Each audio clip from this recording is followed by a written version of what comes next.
wonders and signs. We are living in the end of times. Where is the love we once used to know? Where is the kindness we used to show? The heart of man is so full of hate. Let's make a change before it's too late. Too much killing, too much blood spilling. Each and every morning, it's weeping and mourning. We've got to stop all the crimes, erase the violence, let our voice be heard. We can't sit in silence. The hope of tomorrow is in no use today. We've got to live in love. Crime and violence don't pay.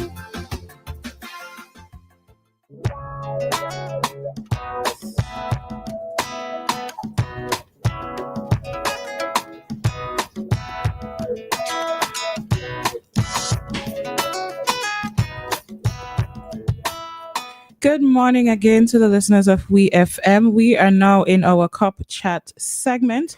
This morning, joining Roleza and I in studio, we have Mr. Sion Shoy, Sergeant of Police with the NCO, IT department. He will tell you what NCO is. Mr. Caswellan Duncan, I got that correct. Mr. Caswellan Duncan, Assistant Director with the Information Technology Services Division, and Mr. Terrick Lewis, who is the Network Administrator in the Information Technology Services Division. And we are going to be discussing the topic, protecting our youth online, what parents need to know about social media risks. Gentlemen, good morning. Good morning. Yeah, that's it forward. I know you're tired, but come sit forward. How are you feeling this morning? I'm going to give you this opportunity to introduce yourselves. As usual, so the listeners can know which voice goes with which name. My name is Sion Shoy, Sergeant of Police. I'm currently in charge of the Information Technology Department in the Royal St. Vincent and the Grenadines Police Force. Good morning, people in Redland, at St. Vincent and Grenadines. Those at home and abroad, my name is Caswellan Duncan. I am the Assistant Director at the Information Technology Service Division, in Ministry of Finance, Economic Planning, and Information Technology, with the specific responsibility of network systems and service support. All right. Good morning, everyone. My name is Terrick Lewis, also a Network Administrator with the Information Technology Services Division, and I'm very glad for the opportunity to be here this morning to discuss this important topic. Indeed, it is an important topic. I noticed something on the colors. Oh, yeah. Wait a minute. Wow. That's the icebreaker. Let's go ahead. All right. So what is your department responsible for? Could you tell us some of the things, the IT department does for the police? Well, presently, our department is a hybrid. We deal with cyber-related offenses along with technical issues within the Royal St. Vincent and the Grenadines. So we do maintenance, networking, and of course we do investigation for assist all the various police stations when it comes to cyber-related offenses. Okay. All right. And what's the main function of ITSD, right? Well, the ITSD is the main IT agency in the government of St. Vincent and Grenadines, pretty much. We are responsible for the government's network. The government has a countrywide network that spans all government agencies throughout the length and breadth of St. Vincent and Grenadines. We're responsible for internet service and for hosting government services and so on, web services, government email service and so on, even the telephone systems, including the 911 emergency systems and so on. Okay. Right? And we are also the major implementation agency for the government in terms of information technology services. Okay. So in a sense, do you also have to safeguard against hackers, etc. in a real way, yes, because for your services to be secure, you have to ensure that you secure infrastructure, right? You have to secure infrastructure physically and logically, meaning that you might have physical, ensure that you have proper doors, that they are properly locked and so on, that you have cameras, that they have probably some biometrics and so on, protecting them and so on, and clearly that you have the right set of logical systems in place. Oh, that too? Okay. Yes, right. You know, have the requisite firewalls, the requisite rules, and so on. Right, access control and so on in terms of, you know, going very granular in terms of the type of password you put in, the length of the password, the complexity, ensuring that the files are encrypted and all these kind of things. Okay. Yes? Initially, I just thought it was only in relation to, let's say, the computer aspect of it, like so forth. But I didn't realize in terms of physical things like cameras, etc., as well, that you also involved in that. Cameras, in the sense that, for instance, you know, the government has implemented this CCTV surveillance system and so on. That's a bit implemented by ITSD in conjunction with the police, right? So while the police may have the access to view and we may not have that access, and I mean, access to the files and so on, we don't have that access. Right. But it is our responsibility to set up the system and ensure that, you know, it is up and running. In a sense. And maybe do periodic checks to make sure that it's not being compromised, etc. Yes. Right. Okay. So is it, I noticed your IT department, or according to the description, and you're the ITSD, is it a separate unit? Yes, it is. As well said, for the national, that's the way responsible for the country, generally. Okay, so how big is your department in that you're responsible for the entire country? Well, the ITSD has pretty much 4 sections. We have admin. We have the network system and service support, which I'm responsible. Then you have the e-government unit, right? That does development of services and so on, web services and applications and so. And you have the IT maintenance unit, responsible for repairing and maintenance of the physical aspects of the infrastructure and so on. Okay. Have you ever done work for private companies? Let's say they have an IT problem and there are persons they can call, but they figure because you are the police, it may be more secure. They may trust you more to help them. Have you ever had to do that? It's two separate. Police and separate. Oh. No, mind you, the police is within the Ministry of National Security, while the Information Technology Service Division comes under the Ministry of Finance, Economic Planning, and Information Technology. Oh, okay. All right. So I did not get that before. Okay, cool. So that question to you then. Have you ever had a case like that? Not really, because I mean, when we do work in terms of go and collect footage, like where we speak about a project, we go and do investigation. So if we want assistance with extract CCTV footage, that way our department comes in. Yeah, we do that. Okay, so in relation to that. Okay then. All right. All right. So let's get into get into the meat of our discussion. I know we've had discussions with other police officers before. We've talked about the cyberbullying. We've talked about the things that officers are finding when they do investigations on children's devices and so on. So could you give us a little bit more of that? What have you been observing thus far from both departments in terms of children's presence online? Right. First, I must say we are in a digital age, and this part, when it comes to children, have a lot of responsibility on the parent, because we're realizing, as you said, we're doing a lot of awareness presently. We're visiting schools, communities, speak about cyberbullying and cyber-related offenses. But what we really want to speak about this morning, according to the topic, is how to protect or how the children to be protected online, where the parent have a lot to play in this part. Because we know mostly all the children these days have devices, have access. So the parent is the one must set the rules and so on when it comes to children. You must monitor what they do online, because there are dangers out there. And I guarantee my other colleague will elaborate more on that. But this is what we want parents to be aware of. You must sit down, have a communication with the child. You must know exactly what is there. Allow them to know what application they are using.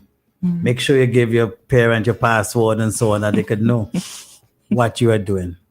So this is one of the major challenges that we are facing when it comes to children online, and know what not to share and so on. Yeah, so this is what we want parents. They have to be integrally involved in the children life when it comes to social media. Yeah. All right. So with regards to some of the direct threats that children will face, so we recognize that there's cyberbullying, online grooming, sextortion, and harmful content exposure. Do you want to speak a little bit more of that in depth? so that parents can understand what those are all about? Right. So let me speak about one of the most common trends that is happening, especially right now, is cyberbullying. And that is the part that the parent had a lot to play, because every action, there are consequences, because there are laws that governs cyberbullying or any cyber-related offenses online. If it comes to sextortion, child pornography, harassment, violation of privacy, name it. So we want to ensure that parents that there are consequences when the child posts content that is not for viewing or try to make person feel embarrassed and so on. There are consequences. So you had a part to play in a child life when it comes to that. Because when you post something out there, you can't take it back. It's already gone. And that is one of the factors that we are facing in the schools presently, that when we speak to them, we tell them exactly the consequences. And when you post someone pictures or videos or images or statements, you may delete it, but it's never been deleted on the web. Okay. So this is it. There are consequences for every action of a child when it comes to cyber offenses and cyber related stuff. Actually, as you said, harassment is one we observe along with cyberbullying and violation of privacy and sexual harassment. These are the common trends of cyber offenses that we are dealing with at the IT department. All right, so explain to listeners, because children might end up listening. Sextortion. What is sextortion? Right. And this is what when person, the groom person, they make friends with them to demand certain things. And if you don't get it, they want to expose certain things because they already have a video, intimate video of you or pictures or name it. And that is what they're doing. Okay. Right, so that's why we advise in person, do not take pictures or videos that could harm you in the future or come back to haunt you. So we advise person, that way parents come and know what your child is doing on those social media platforms. Restrict them. They have parent control application that you could implement on your child phone. Restrict them. And I'm a father. And if you give a child a device, you must have time frame for when you allow them to use the device. If by 8 o'clock you say off the phone, you have to be firm when it comes to that. You have to monitor your child activity online. Okay. What are some of the more common platforms that children use? Presently, Snapchat, Instagram. Few of them need Facebook because these children so tech savvy now. They go into other apps. Facebook is for old people. Correct. Right. So those are what they are doing, and most of them have more than one accounts. They have hidden folders and so on. So that is why parents need to have access to the device to know what they are doing. Especially if they've been cyberbullied, they will be forced to know exactly what is happening and able to report that matter. All right. So to bring you into the discussion, given the platforms that Shoy just mentioned, what steps can parents take to safeguard and to monitor? So you give your child a device, you say Merry Christmas or Happy Birthday, this is your device, right? The child, because they're young, they're going to go and they're going to download things on their own. But before you give them the phone, what should a parent do, or what can a parent do? So probably about 99, I would say, percent of devices, as Sergeant Shoy was saying, come with some form of parental control. And that allows you the ability to restrict access to certain applications or certain content. It also gives you the option to restrict to a certain time period. So if you don't want your child to spend, over an hour or 2 hours on the phone, you can restrict. So it locks them out after the time period. And with regards to the blocking, it doesn't allow them access to certain content. So things like that are important to ensure that, their presence online is not affected or is not taken advantage of. Okay. Children are born knowing how to use technology. All right. Yeah. There are going to be children who are going to find ways around it. And I noticed when Shoy made mention of giving your parents a password, right? We know children can get around these type of things. So what would you suggest there? Because, there are going to be some older parents who just don't know what to do. They're going to be completely clueless. Should they probably call one of you or somebody who they trust in IT to say, well, have a look at this device? Is there a way they can put an alert in the phone for if the child is trying to change the password? Like, what can they actually do? Well, I was going to say when Terry gave his submission that people can't teach what they don't know, right? And a lot of the older parents, they see maybe the technology as something far off, right? But in order to train up the child in the way he or she should go, they have to get involved. Yeah. YouTube is a free university. Everything is on YouTube. Understand me? Every brand, every model, almost everything you can think about is there. I would want to encourage parents who are not in the know to research these topics on YouTube. Understand me? Because you may find, for instance, putting in these different features from platform to platform, let's say from Android to iOS, or from Chrome to give me another browser. Edge, Firefox. Different. Do you understand me? So you have to go and look for the specific platform that the child is using and learn to be able to put in the security features in that specific platform. Okay. But clearly at the ITSD, while we don't deal specifically with children per se, right? Because we cover all the government departments and ensure that they're secure and so on. We are open, you understand me? So should someone come and say we need help to secure this device, we are more than willing to give that type of assistance should that happen, right? But definitely, I would love to, be more forums like these, and even with hands-on, to show parents and so on how they can put these types of measures in place. Because, like you properly said, children are intelligent. I have a 7-year-old. I recently bought a TV. This TV come AI, all kind of thing. The TV come with a mouse on top of it and all kind of stuff and so on. So while we're there, just trying to figure out this TV, the child took up the thing. You understand me? And mind you, this is a child that the teachers complain they have problems with him responding in class and so on, right? He doesn't want to talk. In less than 30 minutes, the man done turn the remote upside down. And things that we are still figuring out after so many months of buying this TV. The man he already knows, right? And the other thing is that parents need to be consistent with this, because children have these devices all the time, and the parents would, probably touch it once in a while and may not pay attention to these more important features that are needed to secure the child. So you have to be vigilant in terms of that. Check the history of the thing and so on. Because some children are even smart enough to delete the history. Yeah. Yes. Right? All right. I suppose maybe as a suggestion, in listening to this, that maybe reaching out to like the Parents Teachers Association meetings, so that you get a bit more direct information. Because you're talking to the students, but really and truly, it's the parents who probably also need to. The children know what to do, but it's the parents who might need the education. Yeah, we do many of that. Parents with Association, we Okay. visit them and do awareness. Okay. All right. Lovely. Lovely. All right, great. Well, I happen to be the president of the Parent Teachers Association at my school and so on. Okay. And my son, my older sons and I, we would go to school and help out and so on in terms of information technology and so on. And clearly, whatever information that we can give from time to time, even in church and so on, we have programs and so on. Because I think recently, across St. Vincent and Grenadines, maybe in the Adventist Church, we would have had this program, The Dangers of Social Media and so on. Okay. Yeah, we would have had at my church in Barley, and I went to visit the Fountain Seventh-day Adventist Church, and I realized that there they were having that very same program, like one afternoon in Adventist youth program. Okay. Right, and I was told it was being done in Mesopotamia and so on. Lovely. Okay. Right. All right. So just before, just to ask one more question in relation to this.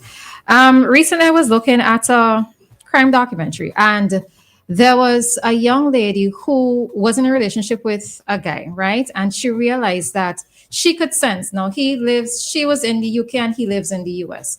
She could sense that her actions were being followed, right?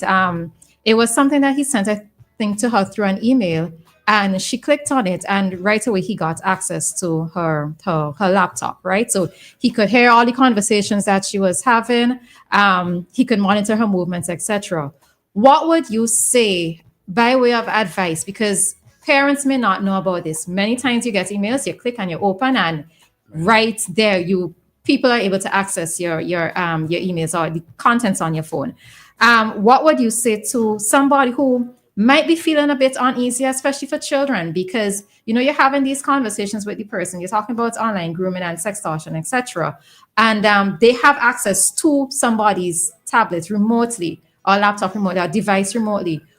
What would you say? Let's say if somebody realizes that somebody who they're speaking to has a bit more information, knows a bit more information than they really should, than you have told them. What advice can you give to somebody that, well, in the initial stage from not opening and Right. Well, we normally advise persons. There's a quote in terms of that, think before you click, in terms of generally when you visit secure, well, most likely we advise persons to visit secure sites, not just go and just click on anything. But when you are a layman and person does visit the internet, we advise them, think before you click, because as you said, there's so many social engineering out there, like phishing. That is one thing they could do to take over your device, laptop, with the tablet. So when you click on a link, a picture, or photograph, the hacker or the person from the other end can get control of your device to know what is happening. And when that will happen, you might figure out too late. They don't capture all your personal information. You can use your banking details and even go into further things like identity theft, take over your profile.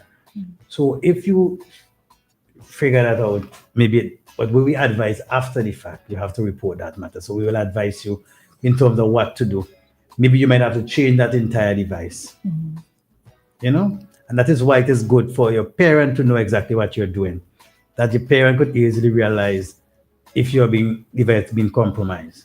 So then the early step you report that, we're able to advise you then how to not before to be a victim of this cybercrime. All right, so don't just wipe the device or whatever. Report it to the police. Okay. Exactly. Well, there are other measures you can take in terms of immediately. The first thing you should do is probably change your password. Okay. Right? You can also look at the complexity of your password and the length of your password. Now, imagine people can use computers, right? Computers work a lot faster than we can. And let's say, for instance, you have an 8-digit password. In a matter of seconds, using the right computer, one can know what your password is, especially with the ordinary alphabet, right? So generally, we would advise probably your password should be at least 10 or 12 characters, for instance. It has uppercase, lowercase, and a character at least, right? That would, put some difficulty in terms of breaking your password and so on. You have to look into other things like, for instance, on a particular page, sometimes in order to access the content, they might tell you need to download this cookie. You understand me? That would install a script on your computer. That script, you never know what that script is given command to do on your computer. You understand me? You understand? Again, because that may even give way to stuff that we may install later, not at the same time, even. Okay. Right? And it gives people now the access to your computer to download stuff, to monitor you, to probably record the screen. You understand me? And things like that. So sometimes it even helps to probably change browser. You understand me? Before you actually reach to the extent of let's say changing the device. The other measures you could take, for instance, you can set up features within your operating system to delete files that you didn't put there. To ensure that your system have only the files that you put there and so on. Right? And you can also check to see whether or not your antivirus and so on is up to date. You get? And do a virus scan and so on the antivirus. Next thing is that one antivirus does not detect all definitions of a particular virus. In the same manner that one doctor doesn't know everything about a particular illness. Sometimes you need a second opinion. What you do, you probably install another. We saw the issue and probably install another antivirus to clean up and so on. Okay. Right? Another important thing, one last thing. It's always important to back up your important stuff. So that if you're affected, you're able to wipe your device completely and go back to a fresh start. No, well, I agree. I agree with what you're saying there. And I think the unfortunate thing with this whole scenario or scenarios like this is that at the end of the day, the user is typically your weakest link. As the sergeant was pointing out, you got to be aware of what you're clicking. As much as you have your antivirus, you have your backups and whatnot. If you are not vigilant you're not aware of what you're doing online, your presence online. It makes it very easy for attackers to have access to compromise your system. And so the education aspect is very important, mostly for the parents in this case, because young people online, they're not looking for these types of things. They're looking for the entertainment. So as a parent, and you know your children have devices, you need to be aware of what's going on online, aware of the dangers, and aware of the threats and how you can avoid against them. Okay, we're going. One last point. I think we need to instill in our children, especially online, like we tell them in our physical world, nothing is free. You understand me? Nothing is free. Then we make an advertisement, sometimes they say, oh, your computer need to be scanned. Right? Nothing is free. There's always a catch. Always. Yeah? And I suppose the same stranger danger motto should apply. Exactly. In real life, if you see somebody you don't know, you're not going to just be divulging information to them. So you should also not do the same thing online, right? So, yeah. All right. So we are going to take an ad break right here. But before I go, I just want to say, the more we have these discussions, I just keep thinking how serious it is. And I think that we definitely ought to be doing more. And always, there's always the call to do more. Now, I don't know what you have in your pipeline to do, but I think that this is something that the police can team up with the Ministry of Education and other stakeholders as well, and make this something that is regular and not a once in a while thing. Because listening to all of this is so serious. I just want to throw away all my devices. Right? But I definitely think that the information needs to just be spread out far and wide, and just make it a part of classroom. I don't know, the ministry could take out some other subjects, make this something that you do constantly, not just once in a while bring in somebody to talk. Because as a child or even as a parent, you come in once in a while to talk to me. As soon as you go out the door, you study a thing, you say, I gone back to business as usual. It needs to be happening more frequently because it is so serious. All right. But we're going to take an ad break right here and then we'll come back. Listeners, when we come back, you can call us with your questions or you can just send us a WhatsApp message. That could have been you. An accident that could have been avoided because your tires had almost no grip on the road. Safety is a factor that should never be overlooked when it comes to your car or whatever you drive. SVG Tire Sales and Services in Falls Avenue and in Arnisvale carries a wide selection of quality new tires to fit any car, truck, minibus, or SUV, so you can experience a comfortable and safe commute every time. We are agents for the world's most reliable brands on and off the road, including Kenda Tires, the king of the mountain, Cooper Tires, king of the road and track, Osto, the king of the outback, and High Fly, the king of the Asian highway. We also carry new tires for light or heavy duty trucks from MRF, High Fly, and Linglong. A reliable set of new tires keep you, your passengers, and your payload always in the safe lane. So when you need quality tires with reliability at 100%, choose SVG Tire Sales and Services in Kingstown, 457-1467, or in Arnisvale, 456-6444. SVG Tire Sales and Services. Performance and reliability proven when the rubber meets the road. Swing into summer with the smoothest sounds and sultriest vibes at Basil at Villa on Sunday, June 8th at 6 p.m. Join us for a jazzy summer fling featuring the smooth jazz of Maya Coos and the Blue Note Groove, the electrifying rhythms of Christian Mark, and the island vibes of Hannes, Saeed Bowman. Whether you're a jazz lover, a dancer, or just in it for the good times, this is the night your summer's been waiting for. Early bird tickets are $55, $65 at the door. Ticket outlets at Basil at Villa, Basil's Bar Kingstown, and Duggan Sports Bar Caliacor.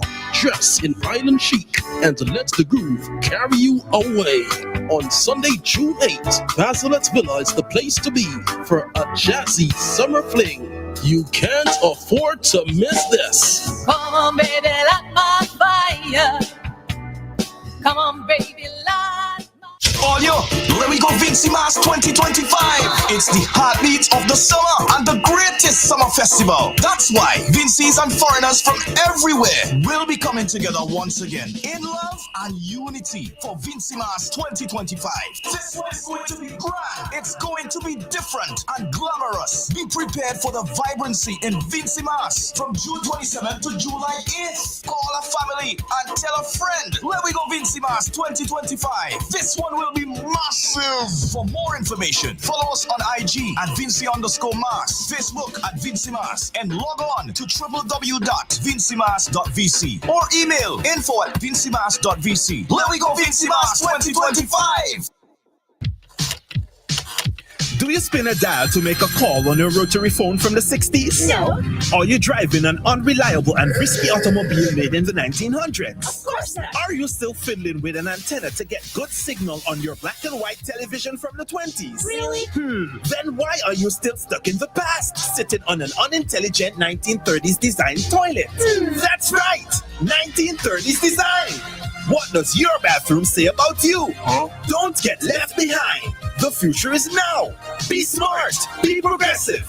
Get yourself a smart toilet seat or a complete toilet today at one of our 4 authorized hardware stores: General Hardware, Gibson's Building Supplies, Lane's Hardware, or Miners Hardware. For more information, you can call us at 457-1703 or visit our website, justwashit.vc. Have you ever heard about Logs Cash and Carry? Well, let me tell you, Logs Cash and Carry provides retail products at affordable prices, making them competitive with major supermarkets. Logs Cash and Carry also provide wholesale on some products, mainly from Log Enterprises. You can get toiletries, cleaning supplies, shortening, margarine, wholesale drinks, and canned goods at competitive prices. Logs Cash and Carry is located at the top of Fountain Stretch, VG Highway. Our opening hours are Mondays to Saturdays from 8 a.m. to 6 p.m. Logs Cash and Carry. We look forward to serving you. Nothing else sounds as good as WEFM, the clean, fresh sound. Cop Chat. You've got questions for the police? They're here to give you the answers on WEFM 99.9.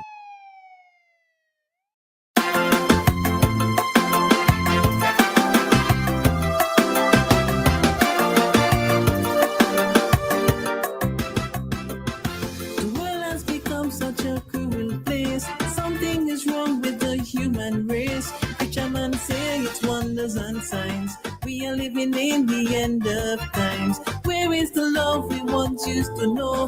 Where is the kindness we used to show? The heart of man is so full of hate. Let's make a change before it's too late. Too much killing, too much blood spilling. Each and every morning, it's weeping and mourning. We've got to stop all the crimes, erase the violence, let our voice be heard. We can't sit in silence. The hope of tomorrow is in no use today. We've got to live in love. Crime and violence don't pay.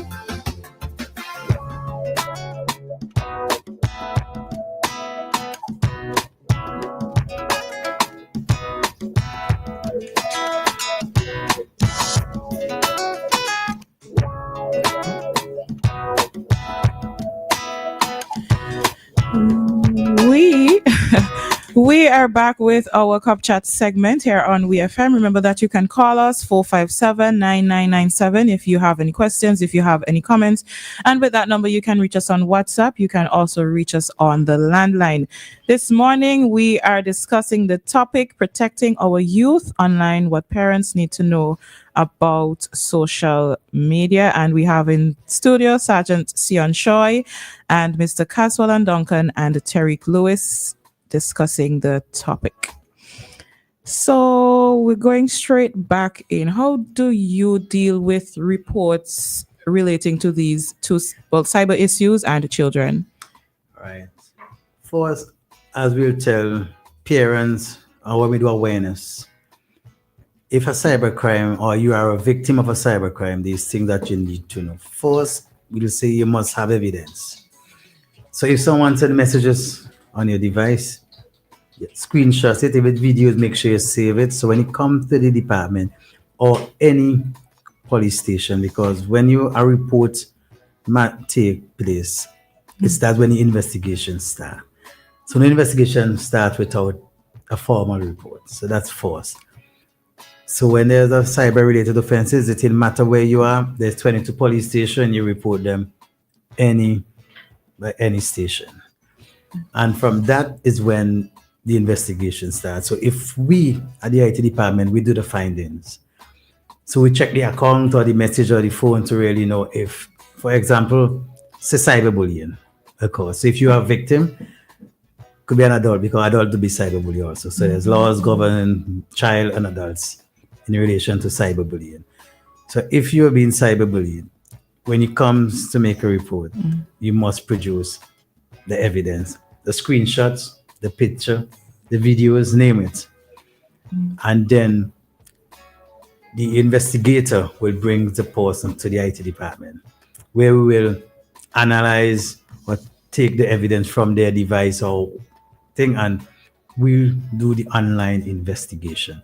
So if there are evidence that you're being a victim, then we advise the investigator to go and pick up the suspect and advise them that yes, there's sufficient evidence, so you can lay the charge. So that is where we come in to find the evidence and advise the investigator. And that's how it goes. What would you speak about the human element of shame or embarrassment? Well, what would you actually say to persons? Because I don't want you knowing that I send a scandalous picture to somebody and now they're blackmailing me. Some person we have that. Some person just want them to warn, but most of them these days that we realize, they don't pass the shame. It's already out there. Okay. And they want to take action. That's what's happening. All right. And any words of advice to the public in general who may have come across images of somebody, a video of somebody? What would you say to persons in society so that we can have instances of more persons reporting, not being embarrassed and reporting? Exactly. What would you say to society though? Well, we advise person to come and report it didn't matter with cyber, any form of crime. But it's not just cyber crime, has been very relevant, prominent right now. It's all form of crime. So it didn't matter if it's traditional crimes or cyber crime. We advise person to come forward. As we just say, if you want to feel comfortable talking to someone, come speak to them and they will advise you in the right path. But when it comes to cyber crime right now, we're very tough and serious about doing that, because that's the reason why the Cyber Crime Act was implemented, is to protect every citizen of St. Vincent and the Grenadines and the diaspora. Okay, I'll get back to that just now. Hi, caller. Good morning. Hi, good morning, and good morning to your guests. Very interesting topic. And one, may I suggest that you'll continue this topic, because whether it is cyberbullying or bullying on a whole, the police are there to deal with, I wouldn't say the end product, but for want of a better phrase, so many other persons will understand, I will say the end product. My concern is what happens prior, because a lot of bullying is encouraged by what takes place in society, in churches, in the homes. Kids tend to play out what they see, what they experience in the homes, what they experience in the community from persons who are quote-unquote supposedly to be their extended guardians. Because if a child is always around a yard and where normally there's 10, 15 people, and one man is bullying all the others and he encourages the kid that is good and people are laughing, that child will grow up doing the same thing. How do we get that message across to parents and adults in general to combat bullying, whether it is cyberbullying, whatever it is? Because the police job is to entertain the reports, investigate, and to assist in the prosecution of persons who do such. But as the saying goes, prevention is better than cure. A stitch in time saves 9. How do we address that? How do we get teachers to deal with such reports? I know of one school where a young male was being bullied. And to the teachers and the principal of that school, it was, that's kids. And almost some persons at the ministry who exhibiting the same attitude. Till a strong message had to be sent by the child's guardian that if you don't deal with it, I will deal with it myself. Okay. So we need to deal with bullying very, very early. How do we educate? How do we sensitize people Okay. to deal with that? Okay. All right. Thank you, Carlo.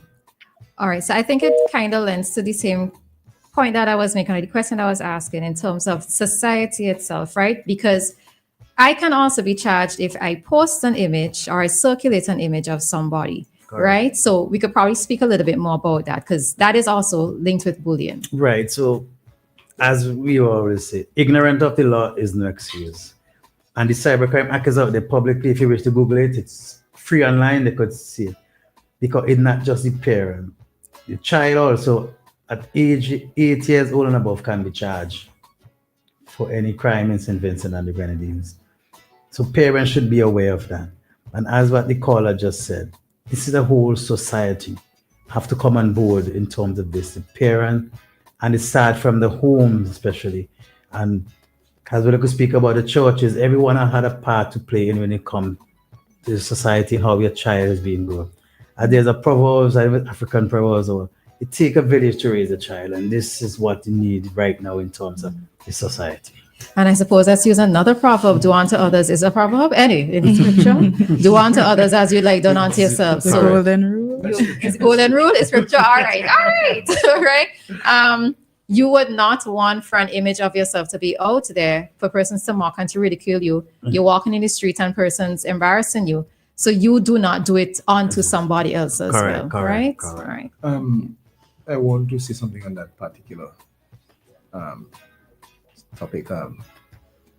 Now, I think social media and these devices, in many respects, have detached our children from their parents. We live at an age where parents go to work for long hours. Some of them mommy gone one way, daddy gone one way. And some of them even in our homes, we come home, we're tired, that we're busy, and what we do, we give devices to the children. And these days you have parents saying, "No, I don't want my child to face the same things I faced when I was growing up." And so we move from one extreme to the other. We don't spend time with the child to find out what is going on. Children these days hardly socialize. All your friends are online. You understand me? You might find you're in a community, people are living close to you, don't even socialize with them. But you have friends far and wide. People are getting married with people they meet online. You understand me? It's a whole breakdown in the fabric. We need to go back to the old time days where we have real friends, people we actually see and talk to.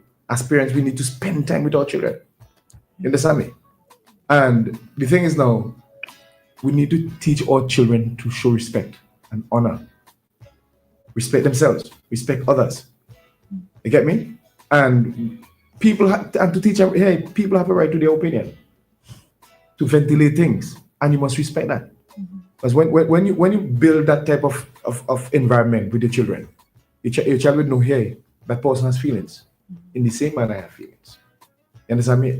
There are boundaries that I should not pass. But we have to instill these things, like we said, in the homes, in the church. Because these things that we practice in our physical world are the very same things we practice in the online world. Thank you. Lovely. I think we need to clip that alone. Yeah. Rajiv.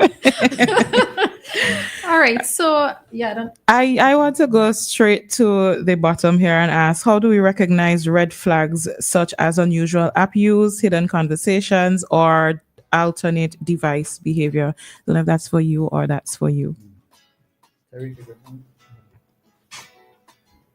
Well, in excuse me. So in mobile devices, typically when something is installed on your device that's not supposed to be there, the function of your device changes a little bit. You'll notice the phone potentially running a little bit slowly. Maybe you notice somewhere glitching out on certain devices or certain applications. And typically you will notice some signs. You'll notice things out of the ordinary that would indicate that maybe something might be going on. At that point, you can probably say, let me see if I can get someone to, if you're not too tech savvy, if I can get someone to assist. They might utilize some software, some antiviruses, some anti-malware tools to locate and to find and remove any infections that might be on the phone or on the tablet or any mobile device. It might not be very easy for the regular user to spot, potentially, but if you are well educated and you are aware of the signs to look for, it is something that you can keep an eye out for. I want to mention something about the human science. You know, long ago, a young lady is going down the road. An elderly lady looks at that young lady and says, she's pregnant. And sometimes the people in the room say, she's pregnant, she's not look pregnant. And the older person saying, yeah, she's pregnant. Because they know the signs. These older people used to be able to tell when a young person starts to have intercourse. Because the behavior changes. You understand me? When people get into a certain online platform and they start to see different things and exposed to different things, their behavior change. One of the things that our children do these days, for instance, they lock away themselves in their room for hours. The parents calling them, they always have devices plugged in, they can't hear. You understand me? Because the people in your immediate family, they're no longer your closest friends, you know. It's somebody in line that you have to find the time to talk to all the time. You can no longer get them to wash dishes or sweep the floor. These are red flags that we need to flag early. We have to make sure that the screen time, we have screen time. Limited. We have to, and in that screen time, we take up the devices and sort to see what is going on in them. You get me?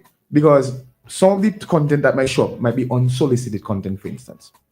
A child could have the phone doing something normal because there's a bunch of positive things you can do with social media. But then something unsolicited is, oh, you want to watch this thing? Click on this thing. Bab some porn shop. Hello. The advertisement looks good. It is attractive.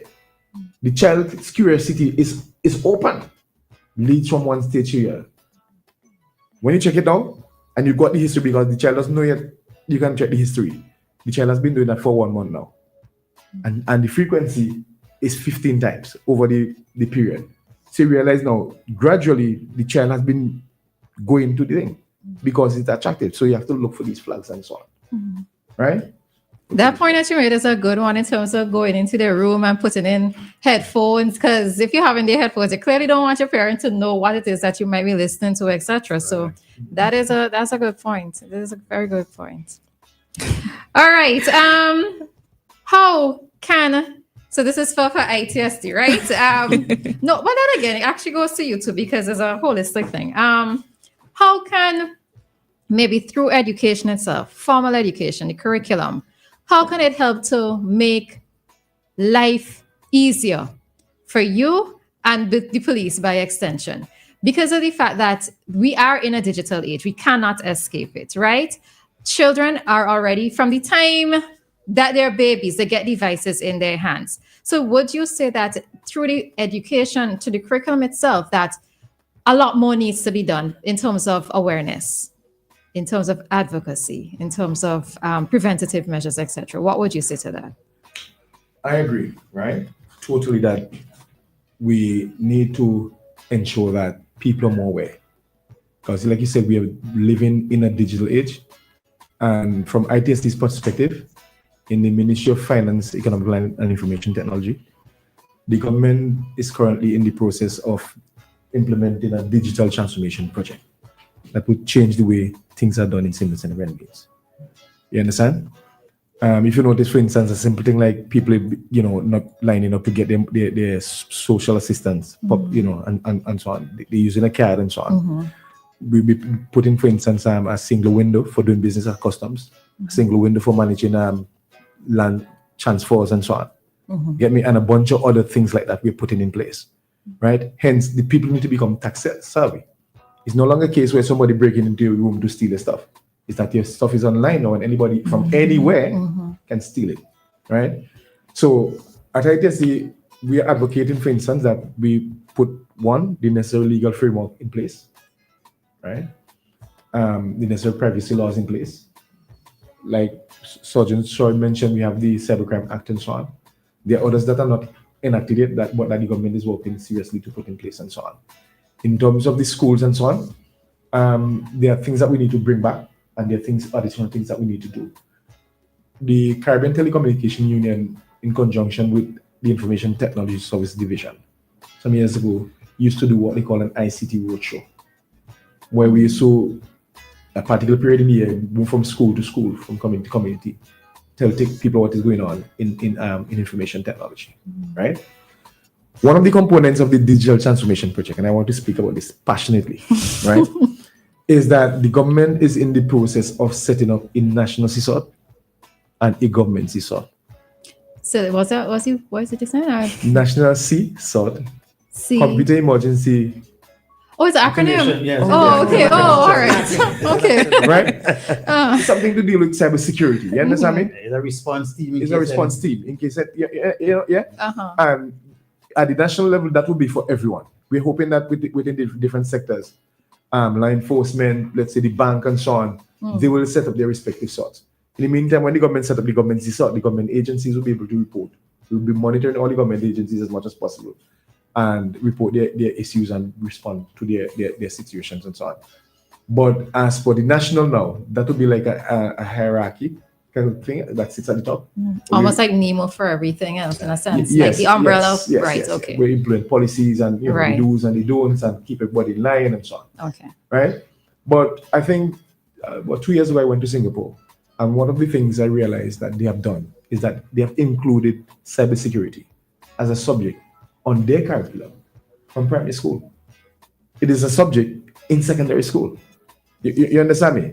Because how do we develop a digital nation? How do we develop a digital economy if the people are not aware of what is digital, what they should do, what they should not do, what are the capabilities? So there is where we need to start digital transformation by transforming the minds of the people and the mindsets of the people, their attitude. Understand me? So that we have a safe environment, digital one. Right. All right, so it is 9:03 and we're actually out of time for today. But officer and gentlemen, because you're not officers, I definitely want to ask you to continue to advocate for the more not just sensitization in terms of talking, but action as well, as it relates to making the country aware of our online presence, especially for the children. I'm sending you to the Ministry of Education to let them get on board with this program. Let them make sure that at every level, the children are learning about how they can be safe online. I am just really tired of us just talking about too many things in this country and then waiting until something happens to then say, this is how we attack it. We should attack it before it happens. We need to be, we need to be a little bit more proactive instead of reactive here. So I am hoping, I'm going to be looking out for you guys to say, hey, I talked to those men and let me see if they're going forward and spreading the good word. All right. So that is it from me. Mr. Duncan, look like he itching to say something. One last thing. She mentioned something that triggered something in me. There's an organization that deals with this type of thing, securing people online. Get Safe Online. Okay. That same thing. You can just look for it. Get Safe Online. Tell you all that the parents can do and all that the child can do to be safe online. Get Safe Online. Thank you. All right. But before we close, we'd allow each of you just about a minute or less. based on this morning's topic with parents and children in particular, and maybe society by wider extension. So whatever parting words that you wish to leave with us. All right, Tariq, we could probably start with you. Sure. I think it's important to remember that the goal is not, for example, with your children, is not to ban social media. This is not something that we can avoid because the technology is evolving. We cannot avoid this. And I think the goal should not be to ban. I mean, yes, you restrict and you guide as needed, but we should not be afraid of it because it's coming, whether we want to, embrace it or not. It's coming. It's here, and so I think it's important that we educate ourselves and become more aware so that we can fully embrace and move forward into the digital age. All right. I think where parents and children are concerned, naturally in life there are boundaries. And we should teach our children what those parameters are. And to tell them when you pass those boundaries, there are consequences. There are good consequences and there are bad ones. When they make bad decisions, bad things happen. Right? And to tell them if something shows up that they're not comfortable with, or they know that shouldn't be, that they should report it to the parents. Sorry. Or seek help. Right? So that at all times, and parents be vigilant. See what is going on with your child. Don't leave the raising of your child up to the tablet or to the phone or to social media. Yeah? It is your child. One day, because I am a spiritual person, one day we shall all give account for our children. Things that we fail to do today will come back and haunt us tomorrow. That's it. All right. What will I say? Well, your Royal Siemens and Granins Police Force IT Department, my staff, that's what we do. Our mandate presently is to bring awareness, especially when it comes to cyber-related offenses. The do's and don'ts, because every action, there are consequences. So our job right now, we're trying to visit schools, communities at this time, make them aware the do's and don'ts and what the parents can do and how to protect the child online. Because at the end of the day, ignorance of the law is no excuse. So when the prosecution comes, you can't say you didn't know. So our job right now, our mandate right now at the IT department is to bring awareness to the public in relation to cybercrime. All right, final thing for you, officer, and where can we find the Cybercrime Act, just to let persons know? You said we can go online. Long as you type in Cybercrime Act of SCG, it will appear during Google. All right. So also, you can go to www.gov.vc, the Government of St. and Grenades official website, and you can find it. Okay, then. So, listeners, you have heard. That's how we can get familiarize ourselves with the Act. And that brings us to the end of our discussion here this morning. We had Sergeant Sion Choi, Mr. Caswellan Duncan, and Mr. Tariq Lewis, and we were discussing the topic, protecting our youth online, what parents need to know about social media risks. Gentlemen, thank you for being here and enjoy the rest of your day. So thank you for having us. Thank you for having us. Have a blessed day. You too, thanks.